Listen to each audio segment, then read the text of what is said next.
What is up, everybody? Welcome back to another episode of Weekly Win Streak. For whatever reason, this ring light's making it look like I have lipstick on. But anyway, guys, glad to have everybody back on here once again. TP3 and what up, bro? Back live, coming to y'all after it was a tough weekend for your boy. You know, I'm a Florida State fan, so I took it on the chin there. Trust me, we'll talk about it. I want to wait for a couple more people to get in here, and then we'll get into the game because I know everyone's going to come on here to troll me after Florida State played so bad. But Bro, we had a baseball game earlier today. I went 1-1 in the game. Bro's 0-1, so the vibes are at an all-time low, but we need y'all to help us bring the vibes up in here. Big time. Bro, how are we doing, man? Yeah, the weekend was all right, man. I got no complaints, except for I drove an hour to go golfing and I woke up at 4:45 in the morning to do it. I get there. There was no mention of rain in the forecast, period. I get there, play 2 holes, and absolutely monsooned on. The adage is true. Red in the warning, you better take warning. Or red in the morning, yeah, take warning. That shit fucked. I did. It was a waste of a day. I got a rain check, but now I got to drive an hour back out there to play the course. I'm pissed. Yeah, that's almost not even worth the rain check. You're like, dude, just give me my money back. But, you know, obviously they're not going to do that since. Yeah, they weren't fucking with it. I asked. I said, yo, seriously, like, we this is a one-time thing. We wanted to try the course. I don't think we're going to be back out this way. And they chalked me. That's how it goes, man. But look, regardless, guys, we're back on here once again. We got the people flowing in right now, guys. Wherever you're watching us, Twitter, Instagram, or I guess we're not on Instagram, but Twitter or YouTube, please drop a like, drop some comments, guys. Let's do this thing though. Let's talk about football first. Sorry, I'm posting this on so bad we can get in here. Bro, so tell me what you thought about the Florida State Georgia Tech fan, and I'll go on my rant. Yeah, I mean, interesting. Very interesting. Honestly, it was everything I expected. It seemed like a pillow fight the whole game that got blown out of proportion by an exciting end. You know what I'm saying? It really wasn't an exciting game to watch at all. And I was very surprised by the outcome. I'll tell you that. I thought Florida State was going to outbody, just be more physical. They were bringing back a lot of people on defense. I know they had a lot of new players and new guys coming in different spots, but still, I was very surprised, to say the least. TV3, I know you're hurting. I know you're hurting right now. Yeah, no kidding. I thought Florida State would win big and outman them, as you put in your words. I think that sounds about exactly like what I thought happened. Well, let's talk about it, guys. First, here's the first thing I want to say. I think, you know what, I'll roast DJU later. I'll save that for later on in the rant. So the first place I want to start out with is let's talk about what you said about the game being boring. It had the least amount of possessions of any college football game, I believe, in the last 5 years, as each team had the ball 7 times. Florida State had the ball, I think, 1 time in the entire fourth quarter. Georgia Tech basically, I mean, if you had told me Paul Johnson was over there being the offensive coordinator, I wouldn't have known the difference because all Georgia Tech did was run, and Florida State couldn't stop them, quite frankly. So to be honest with you, I think I saw 3 things in this game from Florida State, and I'll say DJ Uiagalelei being exactly who we thought he was for the last of it. But first thing is, I think I saw a team that had a little bit of a hangover from last season, and honestly, it looks like they just tried to put like Band-Aids over a wound that was much bigger than just one Band-Aid. You know what I mean? Like, it felt like that we went to the transfer portal, tried to bring in a bunch of players, plug into the system, and try to be exactly what we were last year with the players we had back. And it looks like that those players didn't really fit the system. Like the wide receivers, we don't have Johnny Wilson and Keon Coleman out there anymore, clearly. The offensive line that had over 150 starts back on it didn't really look like they had that many starts on it. Georgia Tech, who would have thought that Georgia Tech's front 7, like I thought what Georgia Tech did to us up front is what we would be doing to them in that game. And I mean, Georgia Tech looks like the type of team who plugged players in where they needed us. It looks like the second part of the transfer portal thing is that the players didn't look like, I mean, obviously they've never played a football game together. You know what I mean? Like they looked out of sorts. It looked like we were trying to figure things out. I mean, that first drive when we started hot scoring quickly, I was like, damn, it's going to be a long day for Georgia Tech. And they drove down the field and scored. And then it was like nothing happened after that. So honestly, I just think that the honestly, I think at the end of the day, guys, that the team just looked out of sorts. They looked like they hadn't played a football game together, which they hadn't. And yeah, and the last part too, I want to hear what Berber has to say is DJ. Yeah, Q said it right there. He just has one problem. He's just not any good. I mean, at one point in time, I think at halftime, he had 0 air yards. Like the guy had negative air yards. That is insane to even think about. I mean, his downfield passes were completely inaccurate. There was multiple plays. They showed the replay, and he had wide open receivers. It's like he's scared to throw the ball over the middle from his Clemson days, and he just wants to throw everything to the sidelines. It's just it was hard to watch. I mean, like he was trying to throw back shoulders to like honestly, like the only times he looked good were on those 4th downs we got on the touchdown drive, and he was throwing the ball down the field in the middle of the field, like I just said he didn't want to do. So, I mean, there was a lot to unpack in that game, but to be honest with y'all, I just don't think Florida State's any good. I think I shouldn't say we're not any good, but I mean, I think we're probably an 8-win team, and we're not a 10-win team like I was hoping for. Yeah. I mean, be careful with week 0 overreactions. You know, there's a lot of time to gel and mold, and I don't think SMU is as good as we thought they were. So, you know, in terms of the ECC, you know, maybe obviously there's a lot of time. So, you know, I would just say, yeah, obviously not ideal, not what you wanted to see. There's always time, though. There's always time. That's a tough one. Traveling, neutral site, you know, we'll see what happens. Look, I agree with it here and be like the season's chalked. We're winning 6 games. I mean, we still have to play Notre Dame. We still have to play Clemson. We still have to play Miami. And odds are we'll probably win one of those games, but we'll probably also lose a game or two we shouldn't lose, you know? So that's why I think 8 wins seems reasonable up to this point of what I saw. I mean, to get to 9 wins, I think at this point in time would be a good season. I mean, I think that Mike Norvell's been in the situation before. His first time he came into Florida State, we played Notre Dame in week 1. That was when we were supposed to be bad. We played them down to the last possession of the game, basically, and then lost. Then you come back week 2 and you lose to Jacksonville State, and that was the lowest point that's ever happened in Florida State's program. And then you come out the next week and get absolutely embarrassed by Wake Forest, and then people were like basically asking Mike Norvell if he thought he was the guy for the job and if he thought that he could do it at Florida State. And he actually lost his mind on the people in the interviewing room and was yelling in the mic. He's like, you'll never see a team play harder than we will the rest of the season. He's like, we might not be the best team on the field, but we're not going to get outplayed ever again. I was like, damn. I was like, they just pissed him off. And then we came out, and I forget who we played the next week, and busted their ass. We played Clemson when Clemson was still Clemson down to the last possession.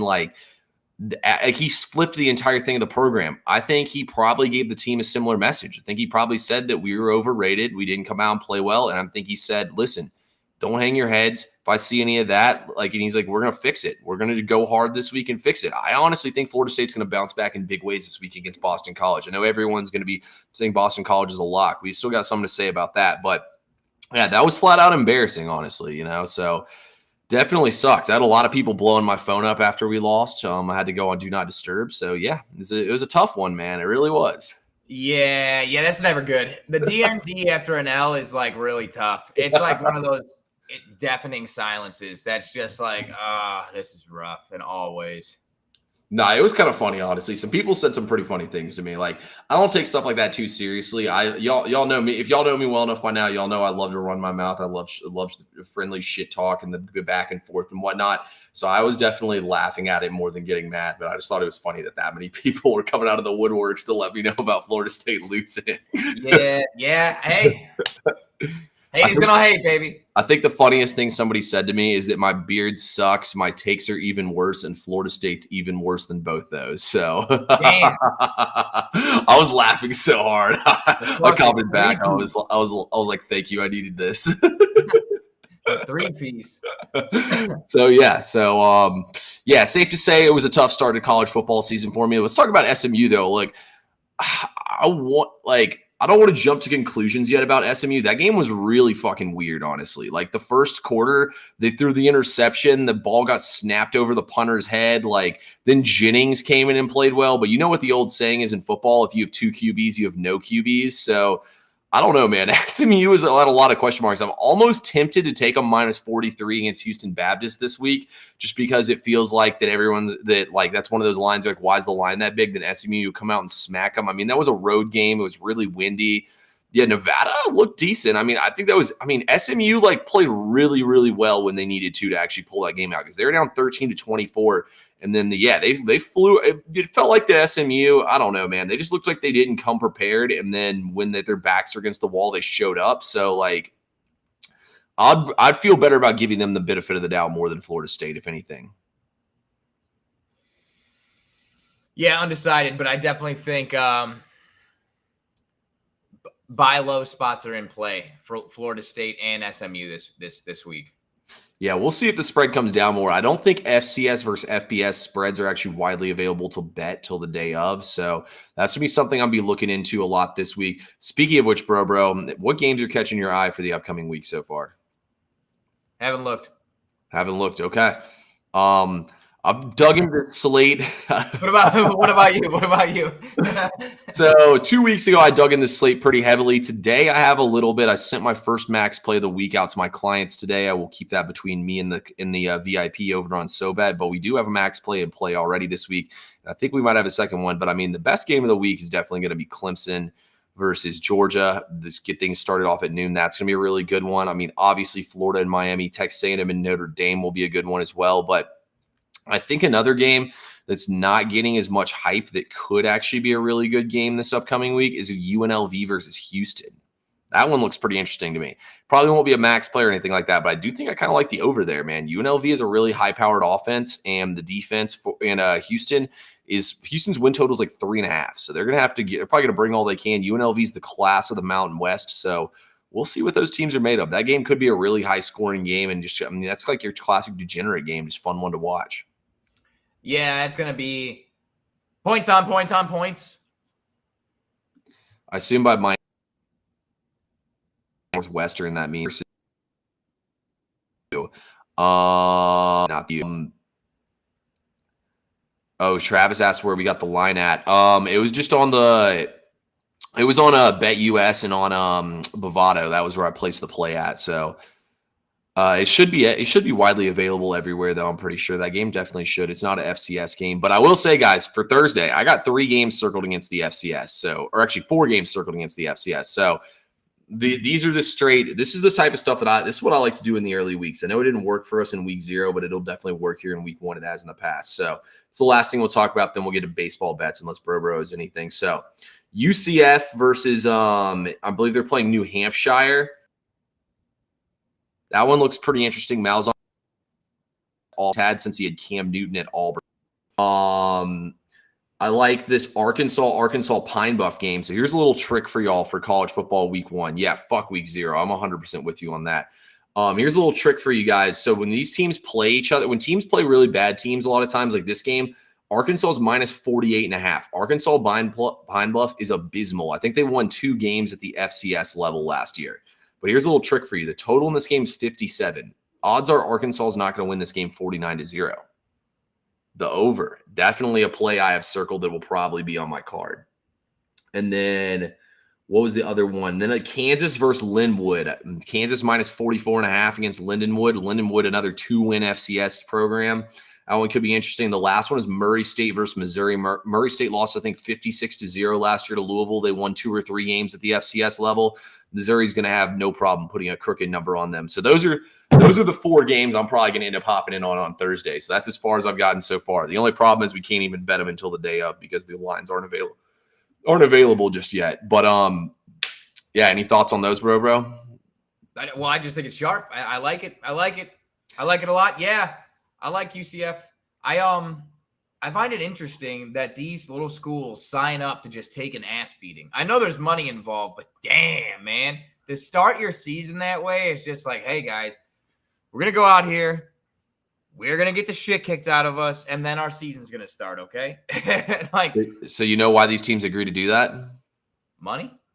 Because the other teams calls them up and says, here's 900K reasons why, or here's 1 million reasons why to come out here and get your ass beat. And the other school says, wow, you just gave us 1 million reasons why. We'll be on the way. Right. Yep, exactly. That's more money than their whole program will make all year. Yeah, man. No, I tell you what, I think I have to take a step back on college football and go back to what I did last year and just really, really cap each game as its own separate game and be very, very cautious the first couple weeks. Like, there's just not enough data. You can't see enough. You don't know. Like, it's very tough. It's like the first couple of weeks of baseball. You feel like, okay, betting the favorites has to be safe, right? Nope. Week 0, not a single favorite covered. Not a single one. Yeah, that was wild that not a single one covered, honestly. I was really shocked by that. At the end of the day, see, I feel like in college football early in the season, dude, you just got to call the blowouts, man. Like, so many of these teams have no business being on the field with the other team. Like, you just want to look for a team, no look-ahead spot. Like, SMU, whether they were in week 1 or week 0, I would have unloaded the clip on them either way. Like, that checked every box for me. It is what it is. You know, we took the L. Like, when I look at games, like when I look at week 1 and week 0, like, I want a team – that, like, in a lot of the bigger games, you know, where you have like Miami versus Notre Dame or Texas A&M versus Notre Dame, stuff like that. I like to take more overs in those kind of games just because I think that, like, the line, I mean, dude, the total's like 46 in that game. Like, you're telling me the final score of the game is going to be like 23-21. I think it'll be way more than that. I honestly think, like, when you see that and then you look at these other games, there's the shit teams. Like, a lot of these other teams are going to beat the brakes off them, and these bad teams are going to turn the ball over and just do dumb stuff and just get their dick kicked in the entire time. And the backups are going to come in as well and run it up on them. So I like to look for things like that mostly in the early weeks of the season. But no, like you said, you definitely got to take it. I mean, every single team's different coming into this season and whatnot. So you definitely got to take that for what it's worth as well. But thoughts on the transfer portal? I think that's an interesting question, bro. What's your thoughts on the transfer portal? Well, we touched on this the other day. I think it's very interesting because it does bring an element of parity, but the parity is like a very selective parity. Like, I believe now, as opposed to where in the previous maybe 5 years, realistically going into the season, you know, okay, there's going to be these 2 or 3 teams, Georgia, Alabama, Ohio State, Michigan, like, you know, those power schools, that's really all that have a chance. No one else is going to make the playoffs. Like, these other guys are just playing for bowl games at this point. When you open up to 12 teams and then you have NILs, you have all this stuff happening, you have all these deals coming in, I mean, it turns it into where the top 20 teams have money. You got teams like Oregon all of a sudden with money. You got teams that are going to be resurgent because of money. The top 25 teams have never been more even. But the difference between the top 25 and like maybe you're like 50 to 75 or 75 to 100 top teams is so much larger now than it ever has been. And anytime you got talent, they're getting fucking picked off. They're getting picked off by these schools that have money. So I don't necessarily know how I feel about it. I think we need a few years to see how it transforms the game and if it changes the level of competitiveness. Because these kids are getting money now. Why do they give a fuck? It's like Deshaun Watson. I slept on my shoulder wrong. I don't want to play today. You gave me 230 million reasons why. I don't really feel like today's the day. You know, I don't know. TP3, what about you? I think that the transfer portal is some teams use it correctly and some teams aren't using it correctly. Like, I think Ohio State used it correctly, and like Oregon, like it's kind of like I said, like with the Band-Aid analogy. You know what I mean? Like, you put a Band-Aid on, like, you need a good wide receiver and you need a right tackle, you go get those in the transfer portal.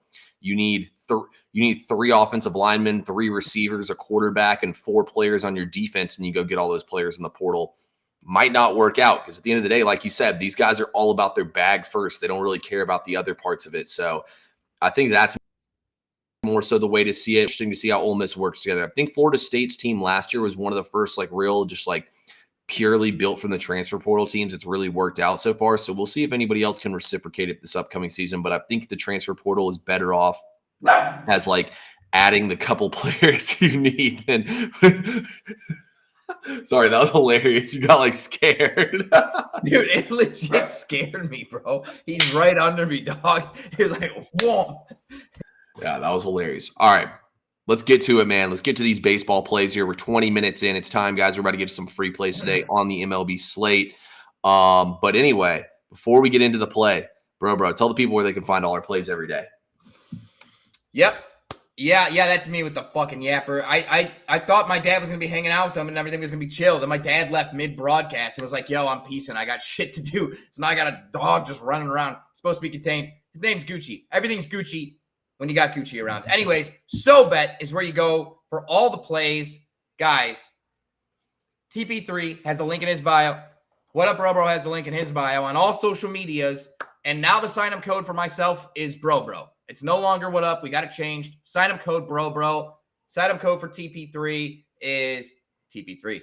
Guys, lock in. It's only $10. Our plays plus over 50 other veteran professional sports experts in one place. SoBet's exclusive feed of insights. SoBet, to the moon. To the moon, baby. Bro, where are we going for the first free play? You want me to go first? You got it. Why don't you take it away? All right, guys, this is probably one of the most simple handicaps I can ever hand out to you. This season, the Chicago White Sox are 31-100. 31-100. You heard that right. So fade them today. Take the Tigers -1, -115. We'll take the Tigers. That's about as simple as it gets. Now, in all seriousness, though, the Tigers' batting is actually in a lot better form. And if you look at a lot of teams, actually, the Tigers have a positive run differential, which I think is huge considering their record at this point in the season.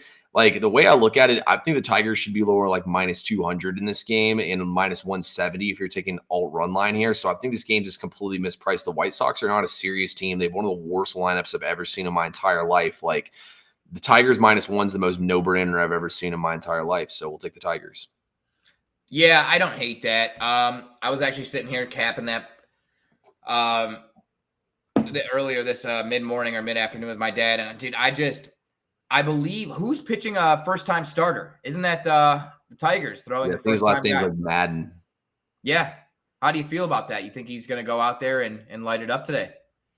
The way I look at it is he's a minor league pitcher facing a minor league lineup, so I think that he should probably be able to get through it. That's fair. And even if the White Sox give up some runs, we know for damn sure they're going to give some up. Or even if the White Sox get some runs, we know for damn sure they're going to give some up. So I think either way, Detroit's swinging the hot bats. We'll take them. Also, too, another thing I talked about a little bit with Detroit earlier in the week, but Detroit also, too, didn't have Riley Green, Kerry Carpenter, and one of their other key hitters they added to the lineup. And if you look, they actually brought up like a lot of their better young guys from the minor leagues and threw them in their lineup.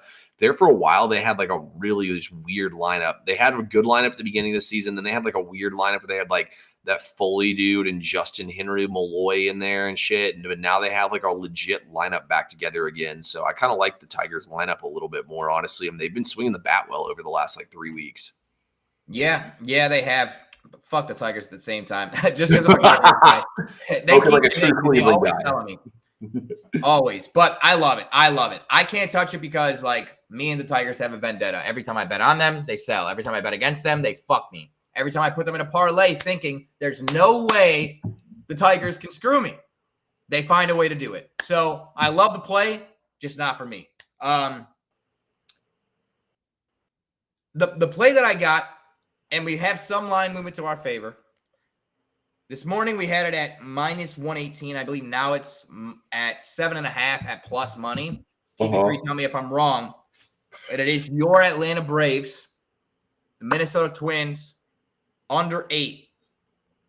Where is it at now? 7.5?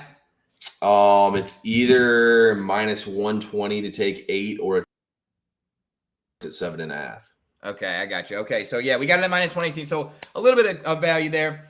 Really what it comes down to is, first and foremost, Atlanta's last 8 against the AL Central have all gone under, which is just a trend you can't, like, ignore. Okay. But also, free to the under in his last 20 is 14-6. Ober in his last 24 is 15-9. Together, wow, that's 29 out of 44 games under totals, and that's 65.9%. So we talked about this before, 54%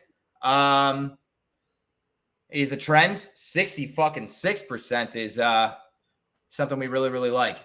Minus 115, under 8 on DK. Love it, George. Yeah, love it. Yeah, I actually do like that play too. Atlanta has like a 26% strikeout rate against right-handed pitching or something insane like that. And Bailey Ober has been on fire, especially at home. So, to be honest with you, the Braves will really get much offense in the Braves hat and Brave shirt.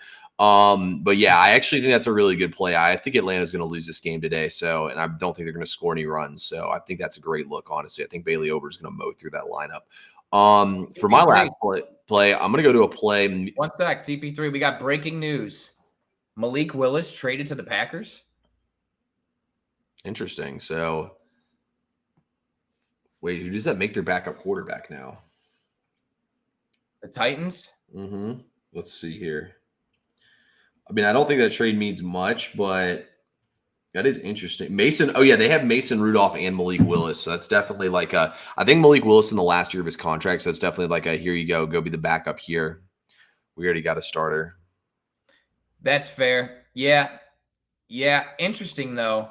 If anything were to happen to Love, who's the back? Malik Willis. You would think would then be the backup. Yeah. Wow. Interesting. Okay.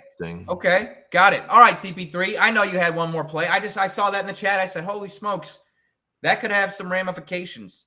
That could be interesting down the line. And well, I mean, hey, if they can groom him and make him, kind of follow in the footsteps of Jordan Love, and he got whispered to by Rodgers. I mean, shit, man, even as just trade value, utilize him. Somebody will want to fucking pay him. Give him a little contract instead of letting him hit the waiver wire and not knowing, if they're going to be able to get him or a free agent market and have to fucking barter against other teams.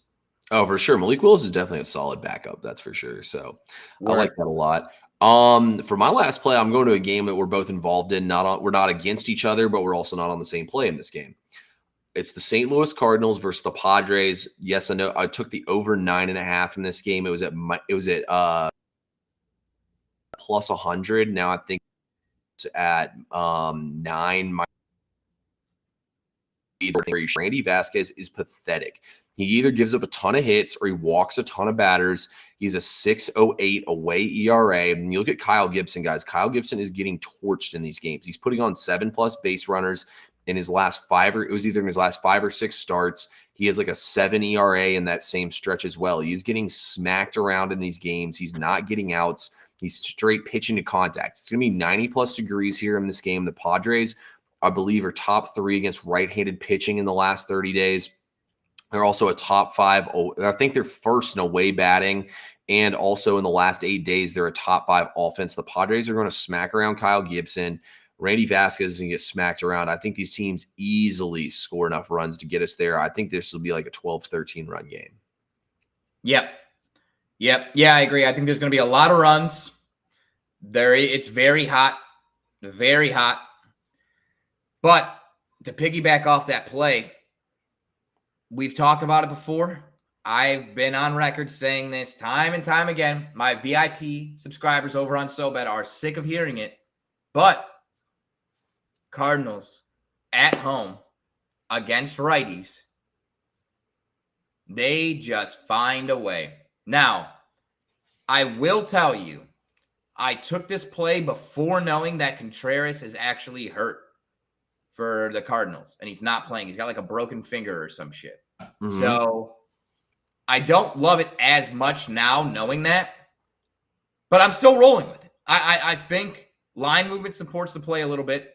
Now, it doesn't always tell you the full story, but as TP3 said, the pitcher for the Padres is terrible. He is just awful. And while Gibson is a contact pitcher, he does give up some home runs, but he doesn't necessarily give up the home runs like the Padres pitcher does, man. And on top of that, I do believe we have a little bit of a travel situation where the Padres had to travel. St. Louis didn't have to travel. Padres were at home just last night. So that's just a little bit of a lean on the Cardinals. It's actually an official play on SoBet. That's the last free play I got for you guys. I'll tell you, I have a lean that I may give you, but I haven't decided if I'm going to lock it in yet because the way that Guardians game went, I'm just wondering if today's one of those days where it's just like, listen, if you don't absolutely love it, just stay off of it. You know what I'm saying? Yeah, we got a big week of football coming up. I would definitely live by that. Yeah, I kind of liked the over in that second game. Like, I think that Logan Allen's a fraud, and I also think Alec Marsh is too. Both teams really went through their bullpens. Obviously, Cleveland threw a bullpen game in and of itself. So I think both teams are really going to try to push these guys farther in the game than they should. I could see both guys giving up a ton of runs, but honestly, like a little bit of pause. Thing that kept me off the play was just because game two, that was weird, but I think both those guys are going to get hit pretty hard in that game personally. And then the other game too, I was actually interested in, but didn't play anything. I was honestly just going to take the Astros because they were a big underdog and Philly's not been playing well lately. But, then I sat there and thought the numbers. I mean, Houston's in better batting form right now, all much better than Philly. Wait, did I lag out for a second? Yeah, you're lagging. Am I good now? You're good. All right. I don't know what I last said, but basically looked at the Astros game and I really wanted to fire on them. But then I thought about it more, looked at some stats. I mean, Zach Wheeler has been damn near unhittable over the last month. On the flip side of things, when you look at what's his face, Ronello Blanco. Ronello Blanco has been really bad in his last couple starts. We talked about it on our last live stream about how much money came in on the over and on the Red Sox when he faced them, and he got shelled in that game, and he was better at home all season long. I think Blanco is still a strong regression and fade candidate at this point in time. There's no way I can hop in on that game. So I think for the Phillies probably get it done there. I have no interest, though, in laying them minus 150 against the Astros, but the Astros was something I tried to talk myself into, and I couldn't figure out a way to play it. Yeah, same here, man. I really wanted to go against the Phillies, too. It's just right now you almost have to find the sharper fade as opposed to, like, who you want to tail, because you can't – beginning of the season, man, it was like, hey, Guardians, Yankees, Phillies, Orioles, let's go. -1, -1.5, fuck it, run it, doesn't matter. Now it is just simply not the case. Not the case. It's very unpredictable. I don't hate that. I don't hate staying off of it. I honestly was the same way. I was looking at Houston. I'm like, man, like a lot of the last couple of games have been really close games that Blanco's pitched. Prior to the last few, they were going under pretty consistently as well. But that regression in the last 30 days, he hasn't looked good. He's lost a lot of heat on his fastball. Usually he's really whipping it in there. But it just – that's a good point. Yeah, it just doesn't – that didn't fit it for me. The only other play, guys, that I'm looking at is going to be the Mariners game. Listen, this guy on the mound, Mr. Bryce Miller, man, he's shite on the road. I don't want to say shite. He's not great on the road. But, dude, this guy is a dynamo at home. He's absolutely awesome at home. Yep. He's got like a 1.78 opponent ERA, a batting average rather, against him at home. I really like the Mariners at home in the nightcap, but I think I'm going to wait to see how the start of these games go here as we get to the mid-evening to see if we want to fire away on something, because if we can get back to even on the day and fight to even, it's almost like, you know what, live to fight another day. Live to fight another day. We fought hard, fought valiantly. No reason to force something that we're not totally in love with and go, negative if we're not negative. But fuck it. If one of these games is not totally looking great, I'm definitely going to have to fire. I cannot go down. I won't go down like this. I'll go down with the ship. Yeah, no, I always take. If I take the L, I take the L. But now George says he's taking the Phillies -1.5. Okay, George. Yeah, no, I honestly think the Phillies are probably the play. As much as I wanted to be Houston, it's got to be Philly today. But all right, guys, that's all I got for today. Anything else you want to add, bro? Well, I feel like we should just do a recap of the plays. That's something we should maybe start doing. Just a quick rundown of the plays that we gave. Answer any questions really quick in the chat, and then we'll have we'll run away with it. So I had Atlanta and Minnesota under 8. And we also gave you Cardinals money line. TP3, who did you have? Tigers -1, Cardinals, Padres over 9.5. I remember the over. I forgot about the Tigers. Yeah, fuck the Tigers. I love the play, but just fuck them, man. That's why I was in. It whooped right out of the head. Hey, who is pitching for the Rockies? Can you tell me this right here, right now? Who is pitching for the Rockies? Please tell me. Sports Addicts Network. Talk to me. Dígame, mi amigo. Let's see here. Padres. Dígame, muchacho. Or Rockies, I mean. Wow, the Rockies really, my thing's showing TBD. Still TBD? Oh, Ross Feltner. Wow, and the line's only minus 115. Bro, I might have to lock that. Marlins are ass. Yeah, the Rockies are worse than the Marlins, though, in my opinion. Bro, but at home? Edward Cabrera? We're backing this guy? That guy? Playoffs? We might have to. Ubaldo Jimenez. I'm dead. Ubaldo Jimenez was a beast. All right, bro. Tell the people where they can find our plays, and let's get out of here. For sure. All right. Guys, SoBet. It's where you can find all the plays. Make sure you're following us on all socials. Twitter, X, Instagram, TikTok, all of it. You can find us at the handles at TP3 or at TP3 Bets, at What Up Bro Bro, or at What Up Bro Bro Live on TikTok for my second account.